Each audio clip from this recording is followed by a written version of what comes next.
Assalamualaikum warahmatullahi wabarakatuh. Perkenalkan, nama saya Nurholis Lutfi Hamid, NPM 20144600318 dari kelas A820. Di sini saya akan mempresentasikan hasil laporan pengenalan lapangan persekolahan 1 di SD Negeri Mejing 2. Langsung saja, yang pertama saya akan mendeskripsikan kultur sekolah. Menciptakan sekolah yang aman, nyaman, dan disiplin sangatlah penting agar siswa dapat mencapai prestasi yang terbaik dan guru dapat menampilkan kinerja yang terbaik. Sekolah yang aman, nyaman, dan disiplin adalah sekolah yang warga sekolahnya bebas dari rasa takut, kondusif untuk belajar, dan hubungan antar warga sekolahnya positif. Sekolah yang aman, nyaman, dan disiplin menyediakan lingkungan fisik, gedung, seperti gedung, kelas, halaman sekolah yang bersih dan aman. Selain aspek keamanan fisik, kenyamanan atau disebut iklim sekolah yaitu menyangkut atmosfer, perasaan lingkungan keseluruh secara sosial dan emosional sekolah juga harus diciptakan secara positif. Faktor yang mempengaruhi kenyamanan atau iklim sekolah ini adalah hubungan atau ketertarikan antar warga sekolah, interaksi antar warga sekolah, rasa saling mempercayai dan saling menghargai antar warga sekolah. Bila keadaan faktor-faktor tersebut tinggi, maka semakin positif iklim sekolah tersebut. Yang kedua, saya akan mendeskripsikan struktur organisasi dan tata kelola sekolah. Di SD Negeri Mejing 2 ini terdapat struktur organisasi yang terdiri dari 27 orang. Tetapi ada beberapa guru yang merangkap tugas. Berikut merupakan penjabaran struktur organisasi di SD Negeri 2. Yang pertama ada komite sekolah, yang kedua kepala sekolah, yang ketiga tenaga administrasi sekolah, yang keempat urusan kurikulum, yang kelima urusan sarpras, yang keenam urusan keuangan, yang ketujuh urusan kesiswaan, yang kedelapan urusan ekskul, yang ke-9 urusan keagamaan, yang ke-10 ada guru kelas 1A, yang ke-11 ada guru kelas 1B, yang ke-12 ada guru kelas 2A, terus ada guru kelas 2B, yang ke-14 guru kelas 3A, seterusnya 3B, dan yang ke-16 ada guru kelas 4A, 17 kelas 4B, 18 kelas 5A, 19 kelas 5B, 20 kelas 6A, 21 kelas 6B, yang ke-22 guru agama, yang ke-23 guru penjas atau guru olahraga yang pertama, nomor 24 guru penjas 2, 25 guru seni tari, 26 guru bahasa Inggris, dan terakhir penjaga sekolah. Yang ketiga, saya akan mendeskripsikan peraturan dan tata tertib sekolah. Peraturan dan tata tertib sekolah adalah semua ketentuan atau peraturan dan program yang dibuat oleh sekolah yang harus mengandung nilai budi pekerti dan tidak boleh bertentangan dengan nilai-nilai budi pekerti, sehingga terciptanya suasana sekolah yang kondusif. Peraturan dan tata tertib yang diterapkan di SD Negeri Mejing 2 ini adalah sebagai berikut. Yang pertama, tata tertib guru. Kewajibannya, yang pertama hadir di sekolah 20 menit sebelum pelajaran dimulai dan pulang setelah jam pelajaran selesai. Yang kedua, menandatangani daftar hadir setiap hari. Yang ketiga, mengatur siswa yang akan masuk kelas dengan berbaris secara teratur. Yang keempat, melaksanakan tugas dengan penuh tanggung jawab. Yang kelima, bila tidak masuk dan meninggalkan tugas harus izin kepala sekolah. Mungkin saya coba bisa menyebutkan contoh itu. Lanjut saja ke sanksi guru. Apabila guru dan karyawan yang melanggar peraturan dan tata tertib diberi sanksi berupa yang pertama teguran lisan secara langsung, yang kedua peringatan tertulis oleh kepala sekolah. Untuk tata tertib siswa, saya akan menyebutkan 3 saja. Yang pertama, siswa wajib mengikuti pelajaran tiap hari dengan tertib. Yang kedua, siswa wajib mentaati tata tertib sekolah. Yang ketiga, siswa wajib menghargai dan menghormati guru, karyawan, dan sesama teman baik di lingkungan sekolah maupun di luar lingkungan sekolah. Untuk larangan siswa, saya akan juga menyebutkan 3 saja. Yang pertama, yang meninggalkan sekolah selama kegiatan belajar pada jam efektif tanpa izin. Yang kedua, berkelahi atau bertindak yang menyebabkan kerugian bagi orang lain. Dan yang terakhir, meminta atau mengikuti les privat kepada guru di unit sendiri. Saya tambahi satu lagi, yaitu larangan siswanya membentuk atau menjadikan anggota geng tertentu. Oke, yang keempat, saya akan mengidentifikasi kegiatan seremonial formal di sekolah.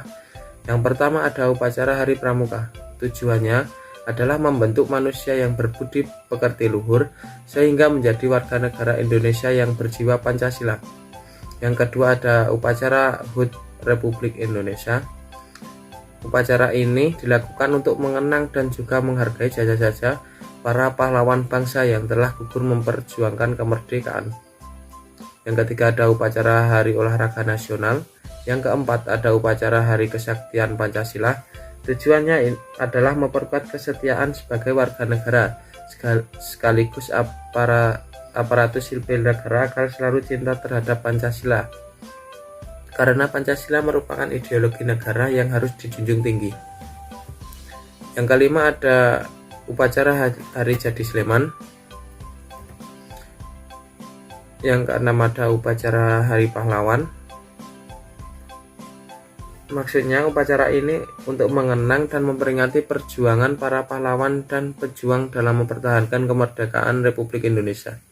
Yang ketujuh ada upacara Hari Guru.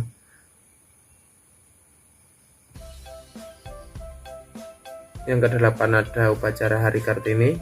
Yang kesembilan ada upacara Hardiknas. Dan yang kesepuluh ada rapat rutin. Oke, yang kelima saya akan mengidentifikasi kegiatan-kegiatan rutin berupa kurikuler, kokulikuler, dan ekstrakurikuler. Kurikuler adalah rencana atau sebuah acuan yang mendasar dalam proses pembelajaran yang sangat berguna tentunya bagi guru dan peserta didik guna mencapai tujuan pembelajaran yang diharapkan. Yang kedua, kokulikuler adalah kegiatan yang sangat erat sekali dan menunjang serta membantu kegiatan intrakurikuler biasanya dilaksanakan di luar jadwal intrakurikuler dengan maksud agar siswa dapat memahami dan memperdalam materi yang ada di intrakurikuler. Yang ketiga ada ekstrakurikuler. Di SD Negeri Majing 2 ini juga mempunyai kegiatan ekstrakurikuler wajib dan pilihan. Untuk ekstrakurikuler wajib meliputi pramuka, TPA, dan senam lantai, serta yang pilihan ada taekwondo, seni tari, dan bahasa Inggris. Yang keenam, praktik-praktik pembiasaan dan kebiasaan positif di sekolah.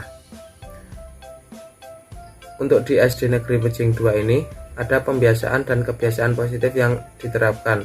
Yang pertama ada shop pagi, meliputi yang pertama bel tanda masuk kelas berbunyi, yang kedua siswa berbaris di depan pintu kelas, yang ketiga guru memasuki ruang kelas dan berdiri di sisi pintu di dalam kelas, yang intinya siswanya mengucapkan selamat pagi untuk guru tersebut. Untuk shop siang juga intinya untuk mengucapkan mau bel bunyi, siswa mengucapkan selamat siang kepada gurunya tersebut. Yang ketujuh, saya akan membacakan kegiatan observasi pembelajaran di kelas. Saya setelah melaksanakan observasi proses pembelajaran di kelas rendah dan kelas tinggi di SD Negeri Majing 2 ini pada hari yang pertama Jumat 13 Mei 2022, saya melakukan observasi pembelajaran di kelas 5 secara offline. Deskripsinya, guru mampu menyampaikan materi dengan baik. Ada beberapa metode yang digunakan guru, seperti metode tanya jawab, metode diskusi, metode eksperimen. Yang kedua, saya observasi pada hari Sabtu tanggal 14 Mei 2022. Saya melakukan observasi di kelas pertama, kelas 1 secara online. Seperti yang kita ketahui adanya COVID-19 berdampak sekali di dunia pendidikan, sehingga proses pembelajaran yang sebelumnya dilakukan di dalam kelas, tetapi sekarang proses pembelajaran dilakukan secara luring atau online. Dari hasil observasinya, guru hanya menyampaikan tugas saja melalui WhatsApp tanpa adanya penjelasan materi dari guru. Lalu siswanya mengerjakan tanpa pengawasan guru, sehingga orang tua harus meluangkan waktunya untuk mendampingi siswa belajar secara online. Selanjutnya saya melakukan observasi pada hari Jumat tanggal 27 Mei 2022. Guru menggunakan berbagai metode pembelajaran, yakni menggunakan metode pembelajaran ceramah dan metode tanya jawab. Guru dapat melaksanakan proses pembelajaran sesuai dengan kompetensi dasar yang membuat peserta didik aktif di dalam kelas sehingga suasana kelas menjadi hidup.